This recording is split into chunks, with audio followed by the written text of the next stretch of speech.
মুসলমান ভাইরা আমার, যতদিন পর্যন্ত আল্লামা হোসাইন আহমদ রহমাতুল্লাহ আলাইহির উত্তরসূরি থাকবেন, যতদিন পর্যন্ত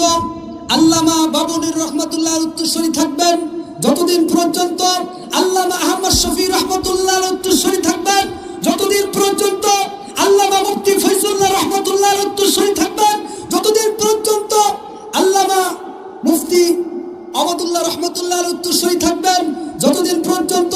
গহরডাঙ্গার মুহতামিম ছিলেন শামসুল হক ফরিদপুর রহমাতুল্লাহ আলাইহি থাকবেন, যতদিন পর্যন্ত শাইখ সরমরাই রহমাতুল্লাহ আলাইহি উত্তরসূরি থাকবেন, যতদিন পর্যন্ত আল্লামা আজিদুল হক রহমাতুল্লাহ আলাইহি উত্তরসূরি থাকবেন, যতদিন পর্যন্ত আল্লামা দিলওয়ার হোসেন সাইদী রহমাতুল্লাহ আলাইহি উত্তরসূরি থাকবেন, যতদিন পর্যন্ত জামাত শিবিরের ভাইরা থাকবেন, ইসলামী শাসনতন্ত্র থাকবেন, তাবলীগের ভাইরা থাকবেন, ইসলামের পক্ষে যারা থাকবেন, ততদিন পর্যন্ত এই বাংলাদেশে আর কোনো রাম আর বাম কোনো ষড়যন্ত্র করতে পারবে না।